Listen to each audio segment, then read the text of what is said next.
आज के इस लेक्चर में हम पढ़ने जा रहे हैं स्टेबिलिटी ऑफ कॉम्प्लेक्स। ये एक्चुअल में बहुत ही लंबा टॉपिक है, जिससे बहुत सारी चीज़ें एक साथ पढ़ी जाती है, बट जितनी जल्दी हो सके जल्दी जल्दी सारी चीज़ों को समझने की हम कोशिश करेंगे। तो ये चैप्टर है आपके कोऑर्डिनेट कॉम्प्लेक्स का, जिसमें आपको कुछ फैक्टर ऐसे पढ़ने हैं जिनसे हमारा जो कोऑर्डिनेट कॉम्प्लेक्स है वो स्टेबल ज़्यादा होगा या अनस्टेबल होगा। हमें अब यहाँ पे स्टेबिलिटी ही पढ़ रहे हैं, तो हम वो फैक्टर पढ़ेंगे कि जो फैक्टर हमारे कोऑर्डिनेट कंपाउंड में ज़्यादा से ज़्यादा स्टेबल है।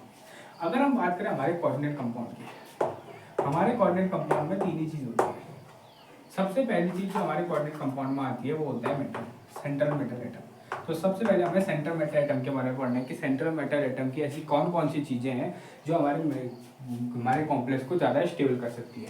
दूसरी चीज़ जो हमें पढ़ना है वो लिगेंड के बारे में। लिगेंड तो बहुत ज़्यादा लंबा टॉपिक है लिगेंड में, तो हमें लिगेंड्स के बारे में चीज़ें नहीं है।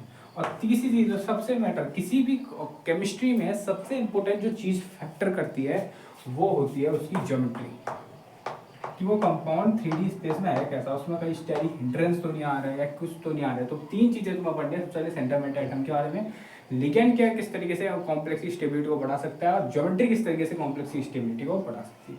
तो सबसे पहले हम शुरू करते हैं सेंट्रल मेटल एटम से। जल्दी जल्दी करना है क्योंकि बहुत ही लंबा टॉपिक है। सबसे पहले बात आती है सेंट्रल मेटल एटम। देखो सबसे सेंट्रल मेटल एटम में सिर्फ दो ही टॉपिक है और दो ही टॉपिक को हमें अच्छे से पढ़ना है। सबसे पहला टॉपिक आता है प्लस पॉजिटिव ऑक्सीडेशन स्टेट। हमें पता है कि हमारा जो सेंट्रल मेटल एटम है वह क्या होता है, पॉजिटिव ऑक्सीजन स्टेट शो करता है। अब सेंट्रल मेटल एटम ना जितनी ज़्यादा पॉजिटिव ऑक्सीजन स्टेट शो करेगा, मतलब यार किसी कंपाउंड में मतलब वो Mn+2 है, अगर किसी में Mn+3 है, ऐसा मतलब वो जितनी ज़्यादा पॉजिटिव ऑक्सीजन स्टेट शो करेगा उतना ज़्यादा कंपाउंड क्या होगा, स्टेबल उतना ज़्यादा होगा, कंपाउंड की स्टेबिलिटी उतनी ज़्यादा बढ़ेगी। क्यों ध्यान से समझना, हमारे सेंट्रल मेटल एटम को लिगेंड से इलेक्ट्रॉन लेने हैं, लिगेंड से क्या लेने हैं, इलेक्ट्रॉन लेने हैं। इलेक्ट्रॉन में चार्ज क्या होता है, नेगेटिव चार्ज। अगर हमारा सेंट्रल मेटल एटम बहुत ज़्यादा पॉजिटिवली चार्ज है, मतलब उसके अंदर बहुत ज़्यादा भूख है क्या लेने की, इलेक्ट्रॉन लेने की, तो वो बहुत तेज़ी से क्या करेगा, लिगेंड से इलेक्ट्रॉन लेगा और उनको आसानी से छोड़ेगा नहीं। अगर आसानी से छोड़ेगा नहीं तो ये बॉन्ड क्या बनेगा, बहुत ज़्यादा स्टेबल बनेगा। इसलिए जितनी ज़्यादा सेंट्रल मेटल एटम की पॉजिटिव ऑक्सीजन स्टेट होती है उतनी ज़्यादा स्टेबिलिटी बढ़ती है। अगर मैं एग्जाम्पल दूँ तो अगर FeCl का होल 6 -4 और FeCl का होल 6 -3, ये दो कंपाउंड है, दोनों में सेंट्रल मेटल एटम Fe है, लिगेंड भी Cl ही है, बट यहाँ पे Fe की ऑक्सीजन स्टेट है +2 और यहाँ पे है +3। अगर अब मैं पूछूं कि इन दोनों में से ज़्यादा स्टेबल कौन होगा, तो तुम्हारा जवाब होना चाहिए कि ये कंपाउंड ज़्यादा स्टेबल होगा, क्योंकि इसमें Fe की ऑक्सीजन स्टेट ज़्यादा है, और ज़्यादा ऑक्सीजन स्टेट मतलब वो ज़्यादा क्या होगा, स्टेबल होगा। तो पहले पॉइंट, जितनी ज़्यादा सेंट्रल मेटल एटम की पॉजिटिव ऑक्सीजन स्टेट होगी उतना ज़्यादा कंपाउंड क्या होगा, स्टेबल होगा। अब बात करते हैं दूसरे पॉइंट की। सेकेंड पॉइंट जो आता है इसके सेंट्रल मेटल एटम के अंदर ही, वो आता है साइज। अब मुझे सिंपल बात बताओ, सेंट्रल मेटल एटम का साइज जितना ज़्यादा छोटा होगा, मतलब उसके न्यूक्लियस से आने वाले इलेक्ट्रॉन, जो लिगेंड इलेक्ट्रॉन दे रहा है, उन इलेक्ट्रॉन की डिस्टेंस क्या होगी, बहुत ज़्यादा कम होगी। अगर कम होगी तो उनमें अट्रैक्शन ज़्यादा होगा, जितना ज़्यादा अट्रैक्शन होगा वो लिगेंड के इलेक्ट्रॉन को उतना तेज़ी से खींचेगा और बॉन्ड बनाएगा। अगर ज़्यादा बॉन्ड बनाएगा तो उतनी जल्दी बॉन्ड बनाएगा तो ज़्यादा वो स्टेबल होगा।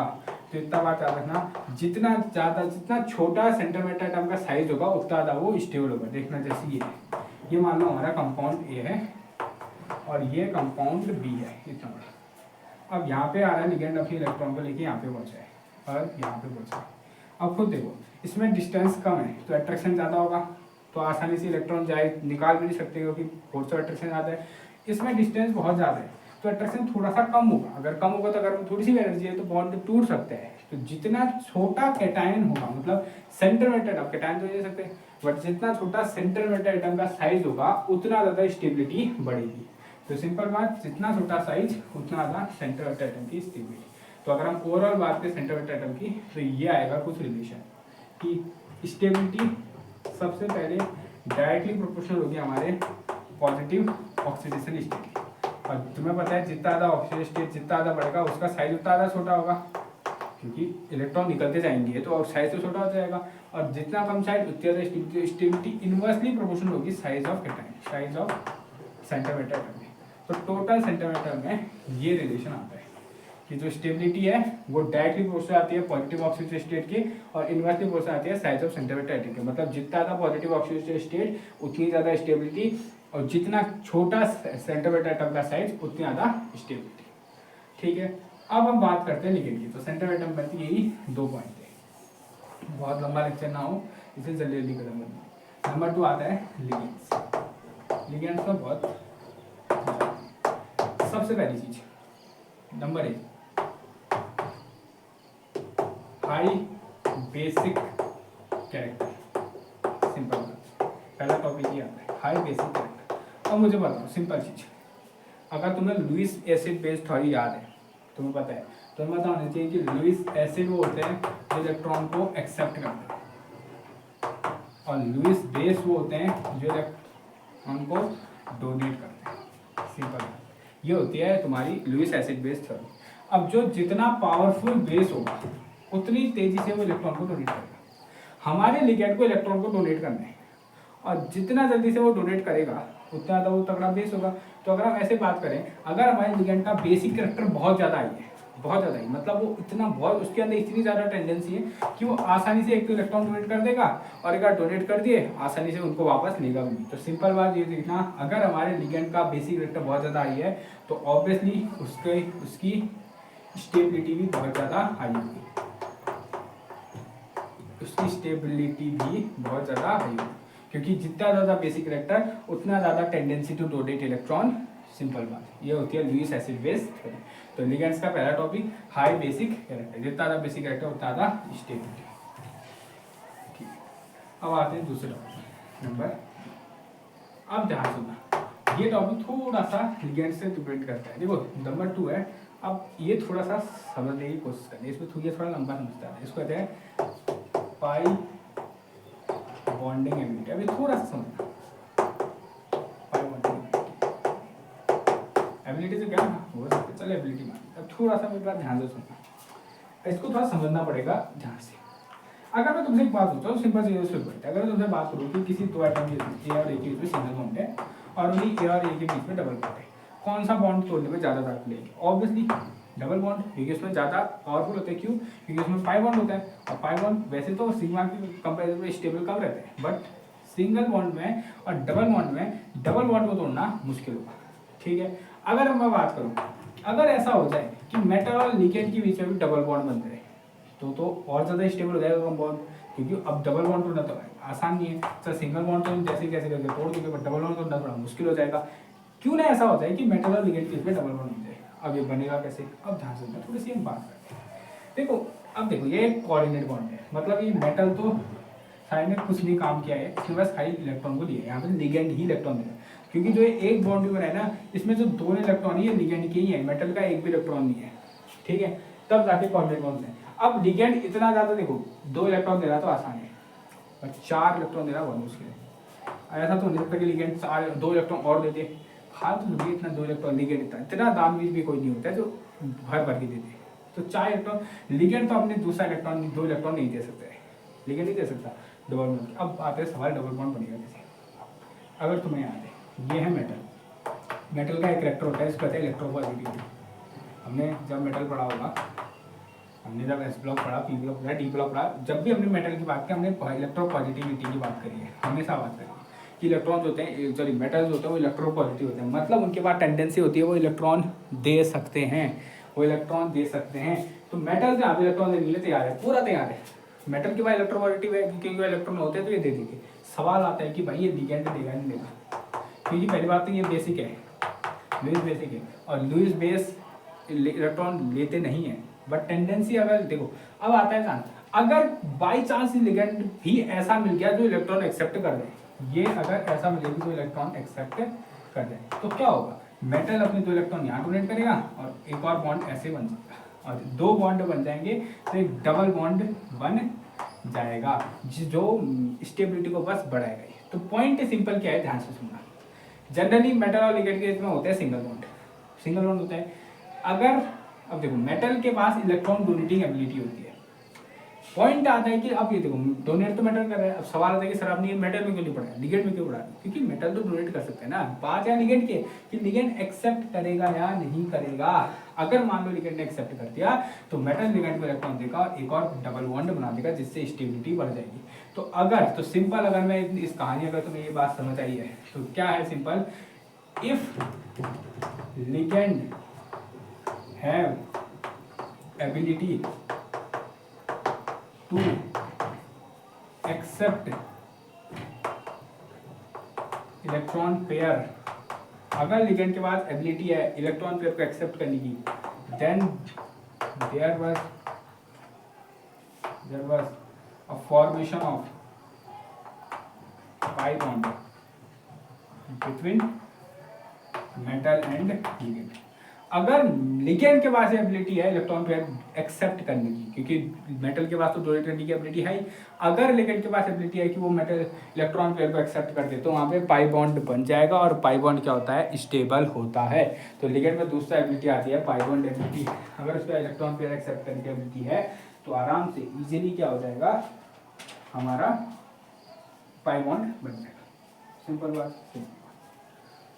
अब भाई साहब हमें कैसे बताइए कौन कौन से लिगेंड के पास ये कारनामा करने की टेंडेंसी है। तो सिर्फ 3 है, ज़्यादा याद करने की, CO, NO और CN, बस ये 3 है जिनमें पाई बॉन्ड बन सकता है। ये इन 3 ही लिगेंड है, क्योंकि देखो बाकी सब लिगेंड लुईस बेस है, ये भी लुईस बेस है, बट बाकी सब लुईस बेस है। और लुईस बेस की तुम्हें पता है ये इलेक्ट्रॉन लुईस बेस आसानी से इलेक्ट्रॉन एक्सेप्ट नहीं करते, बट ये 3 है जो आसानी से इलेक्ट्रॉन एक्सेप्ट कर सकते हैं लुईस बेस होते हुए। तो अगर ये तुम्हारे कंपाउंड में CO, NO या CN में से कोई भी एक कंपाउंड दिख रहा है, मतलब समझ लाना कि वैसा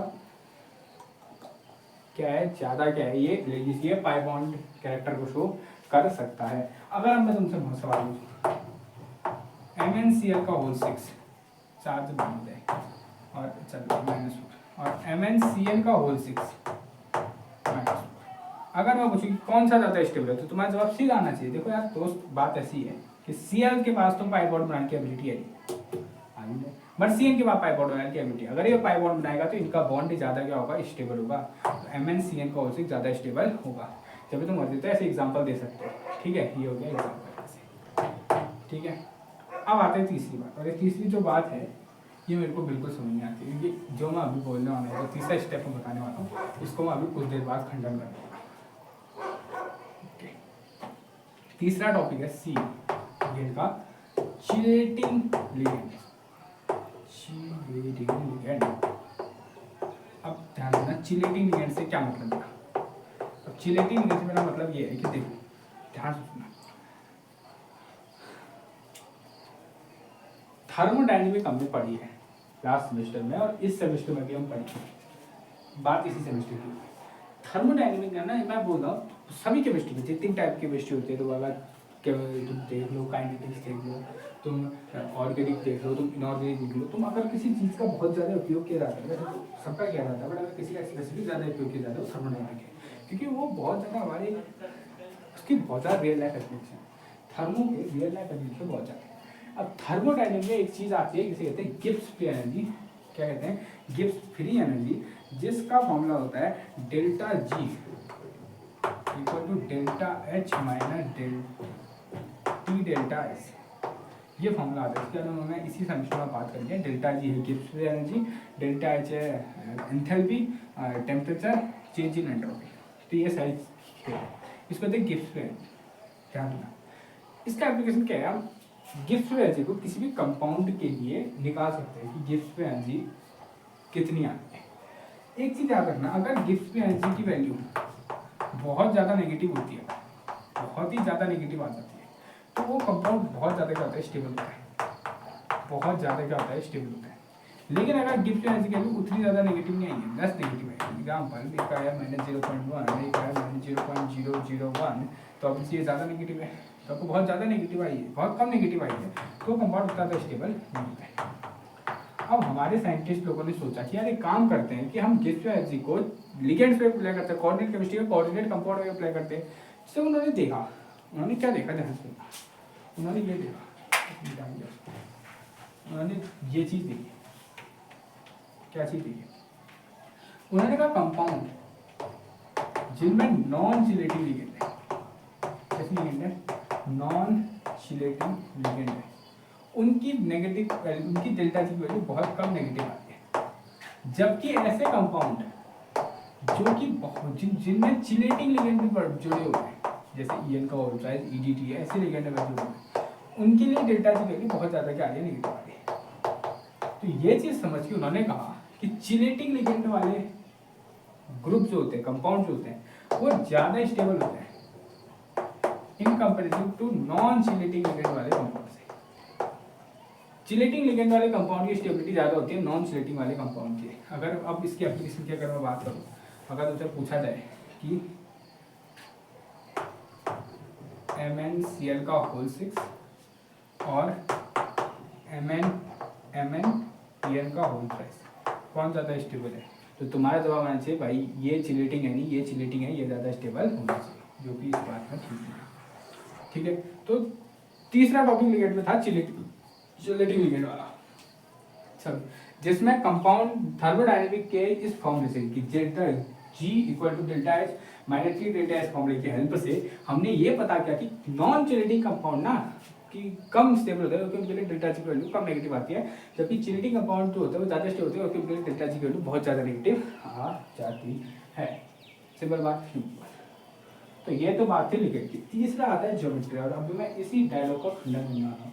अगर तुम मेरे से पूछो कि भाई साहब इसमें और इसमें स्टेबल कौन होगा, अब कहोगे सर आपने अभी कहा ये होगा, लेकिन मैं कह रहा हूँ सच में अगर असली में स्टेबल पूछे तो ये ज़्यादा स्टेबल होगा। अब मैं क्यों कहता हूँ, बात इसमें आ गए, हेडिंग डालना ज्योमेट्री। तीसरा सबसे इम्पोर्टेंट फैक्टर आता है ज्योमेट्री।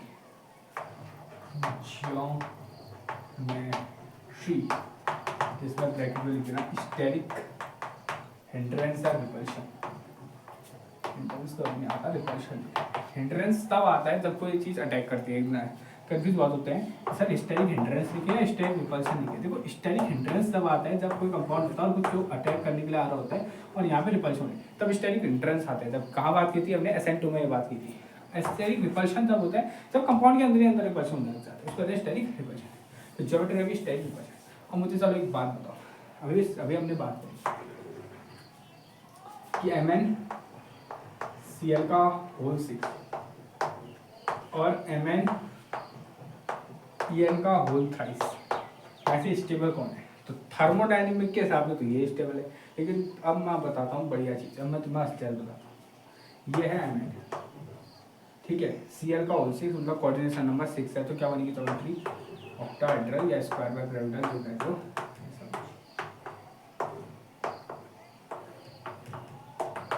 क्या बढ़िया ज्योमेट्री, अच्छा है ज्योमेट्री।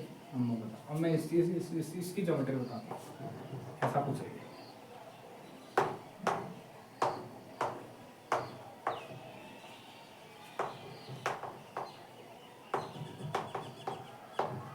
मेरे को जगह कम है करके मैं बहुत छोटा बताऊँगा।